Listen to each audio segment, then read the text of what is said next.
People are put on Earth for various purposes. I was put on Earth to do this. Eat noodles right here. When I was a kid, we used to tell each other, do not take a date that go out to eat this stuff, because you start sweating, your hair stick up. And Really? I would definitely bring a date for this, because if she doesn't like this, there's no hope of a relationship. That's exactly.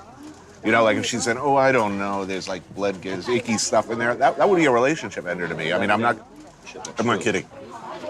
I mean, here you are having it in a market like this, but if she makes this in a place like New York or Paris, it would be real haute cuisine. It just, I mean, this is as sophisticated and complex a bowl of food as any French restaurant.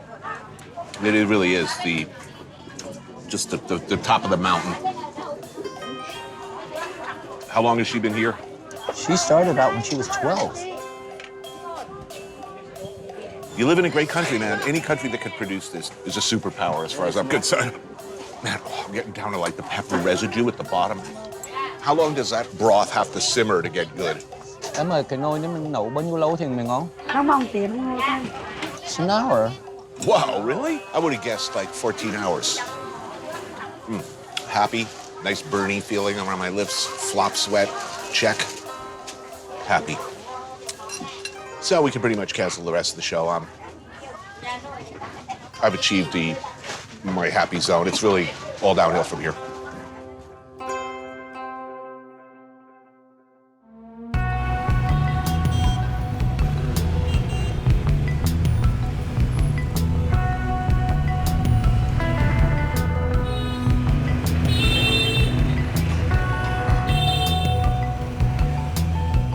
My oldest friend in Vietnam, Lin. Originally assigned to translate, to guide, to escort, and to report on me back in 2000 when I first came to this country. Lin, how are you, brother? My brother. Good to see you.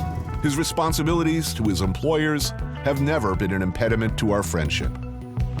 We meet at Zuyen An, where you pick your own seafood out of the tank and you cook it yourself.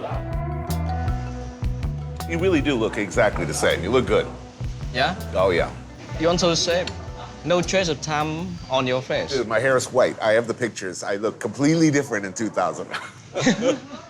People told me that all the seafood here are from the lagoon over here, Tam Giang.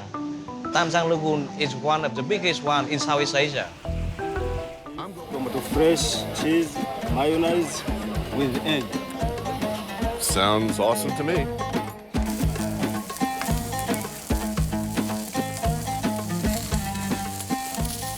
Looking good. Thank you.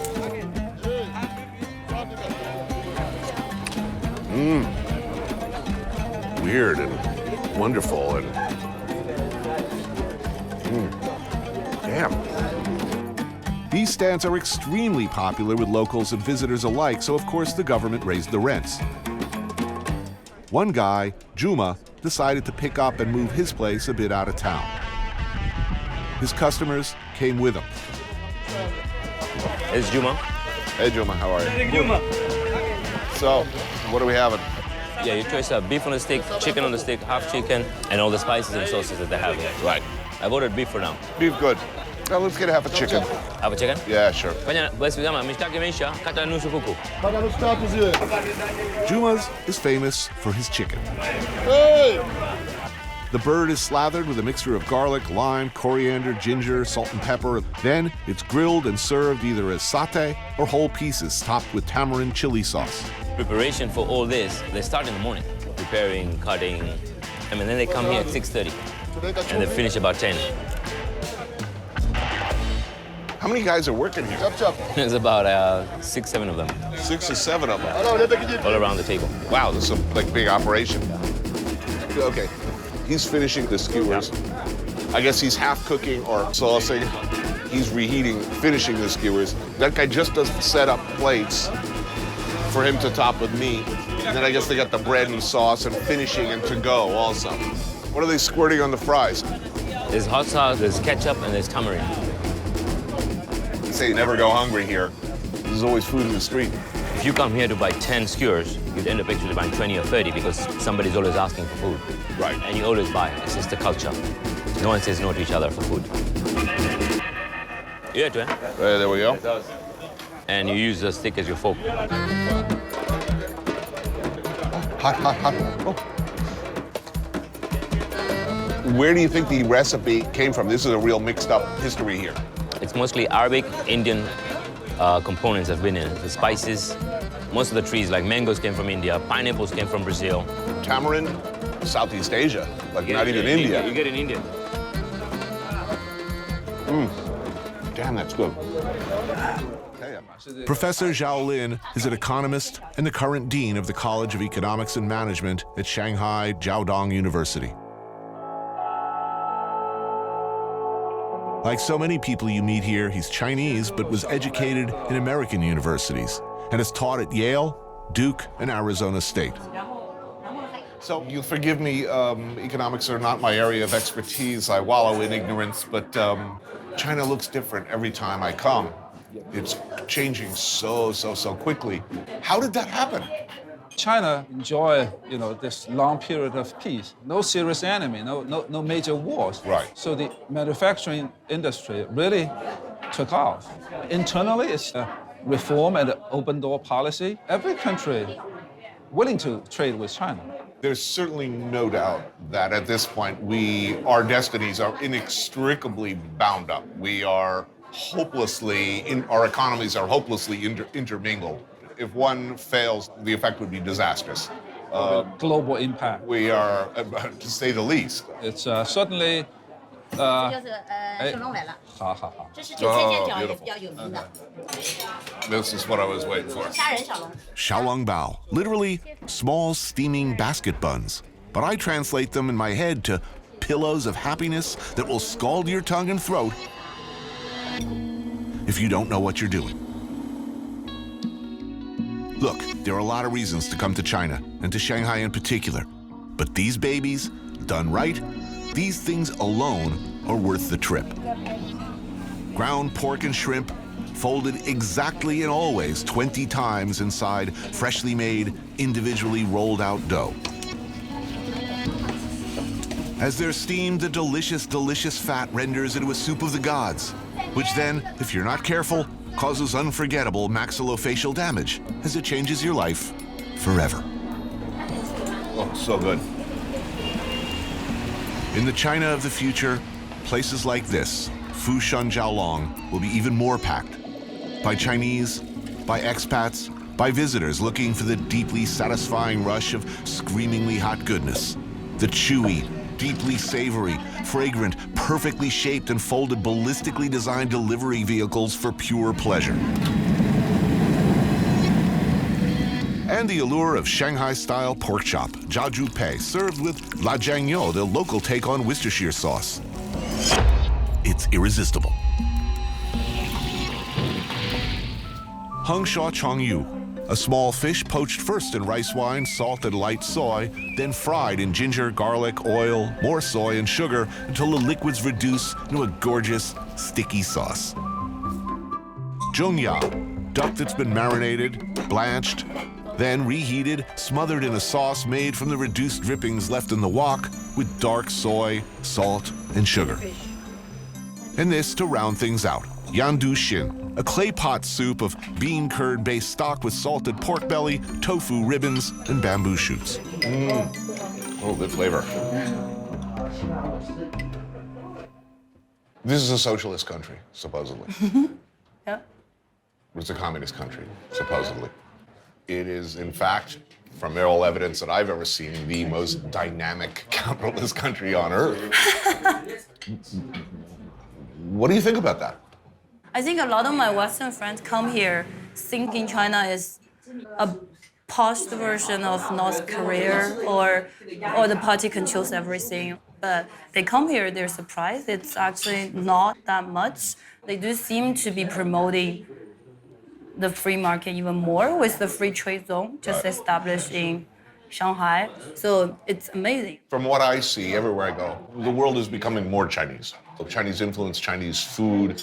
If you build a casino in Vegas or a hotel in Singapore, you have to consider what will the Chinese think. Is that exciting? It's exciting that we finally have an influence that we wouldn't. Like China is sort of in the spotlight, in the center of the stage now that we wouldn't have dreamed of, like, say, only a decade ago. For me, I think, the communist menace that we used to always talk about in America, I think the most terrifying scenario is that China becomes a completely free market, non-socialist, non-communist society because you'd bury us.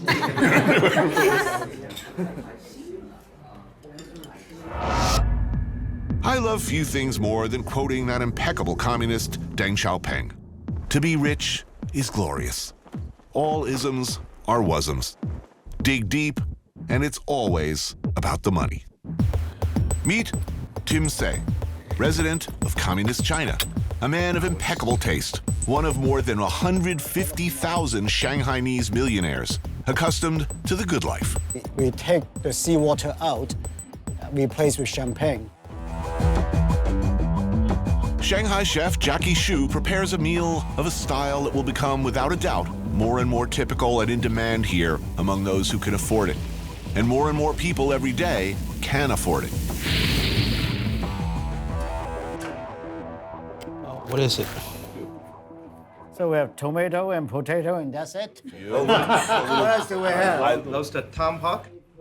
Australian Wagyu beef, Nice. a massive, perfectly cooked tomahawk chop. Coming in the door at up to $150 a pound, that includes bones and fat. This is about $1,000 worth of steak, bitches. Even if Tim wanted to serve good old USA beef, still the finest on earth in my opinion, he can't. China has banned imports of US beef over concerns about mad cow disease. While they carve, a quick trip behind the bookshelf. And now I want you to show you a special place. Wow. So you name your label, the Village of Wines. I think most of the chance we have it. And so this size is all our interesting wine that they can keep aging themselves. This is the house collection. That's correct. Right. And now I want to show you the membership area. The newest member, Anthony Bourdain. It's me? And it's all of our Roosevelt collection of wines. Please, open it. Ah. Wow, cool. It's good being me. Thank you. It's good having you. Thank you so much. Thank you. Oh, close that up, man. Wait a minute. Close it up.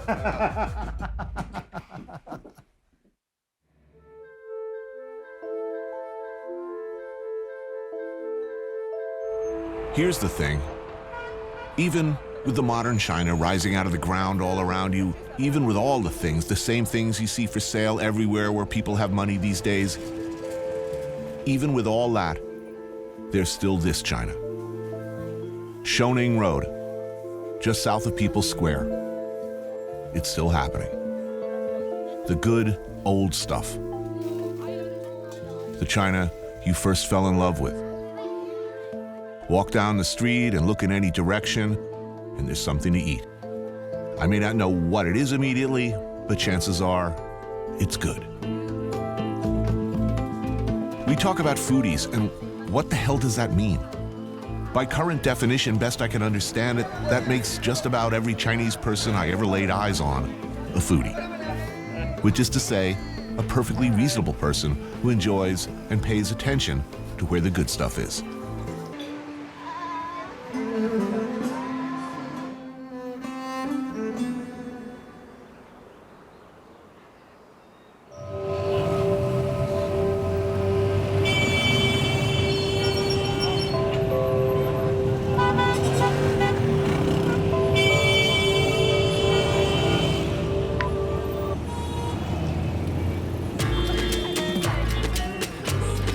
What is okay to film in Iran and what is not?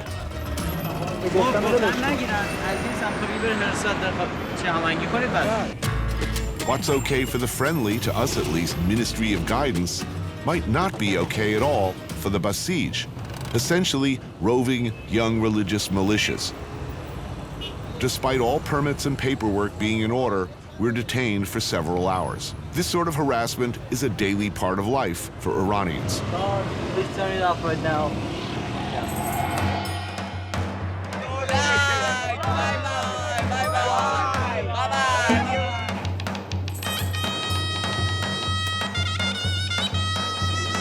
Well, I'm so glad to be here. Thank you. Hello, hi. Sebastian. Good to meet you.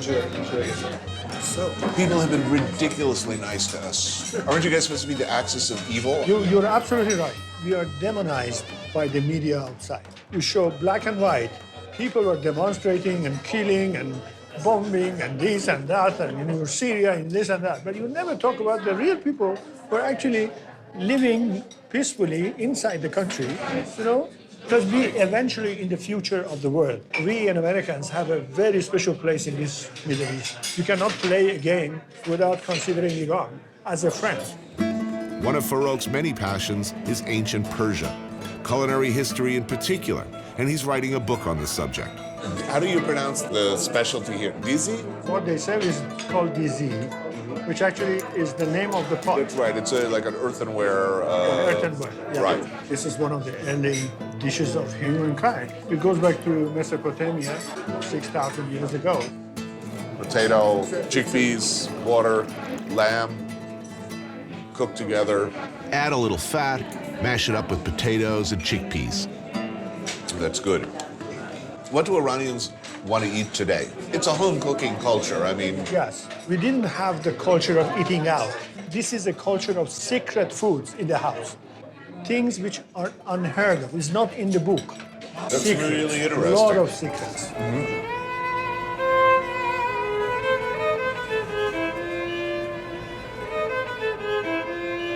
thankfully we have a roll bar. But this time a different angle. You probably know of Jamaica as a vacation paradise, but it's worth mentioning this is a divided country and has been in one form or another since the days of slavery. There's a small minority who control most everything, and then there's the poorer, generally darker-skinned majority, less connected, left out. Jamaican cuisine, a lot of it, still reflects this conflicted history. Breadfruit, saltfish, this was slave food, cheap, long-lasting, filling, introduced basically as feed. Bar, iron bar, and me no want no girl come a finger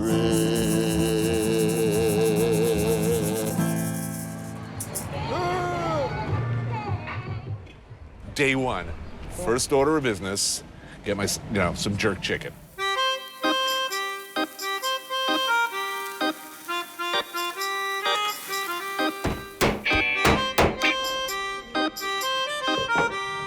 Can you blame me? No, I think not.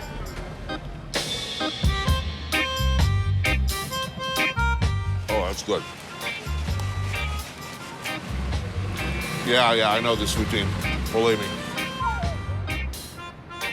It's brown, it's murky, and it burns, Mommy. It burns. And there are still, all these years later, 2 Jamaicas. There's the Jamaica that most Jamaicans live in, cook in, struggle to survive in.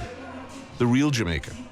Then there's the Jamaica which you're probably more familiar with.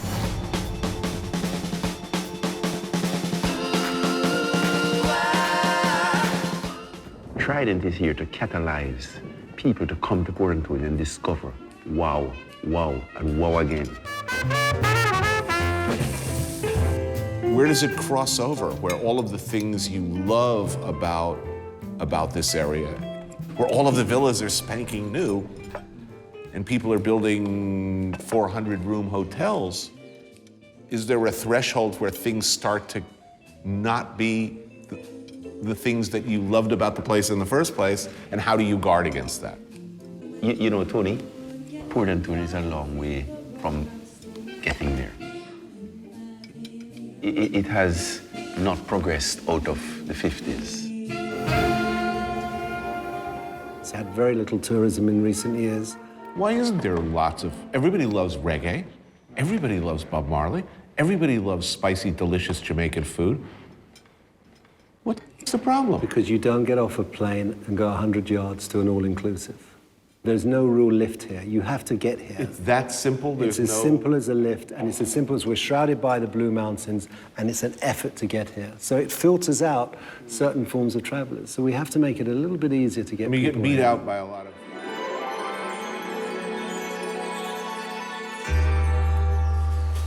Thank you so much. This is totally better than the Playboy Mansion. You know that the Playboy Mansion totally smells like old man ear stink.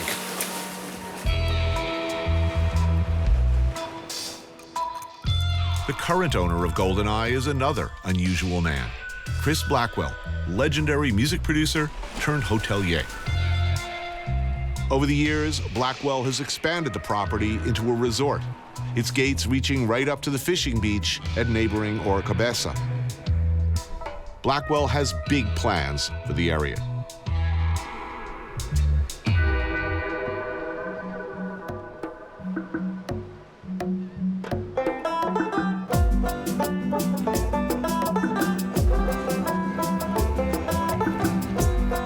The next day I leave GoldenEye's luxurious embrace, headed into town for something, well, I just had to have.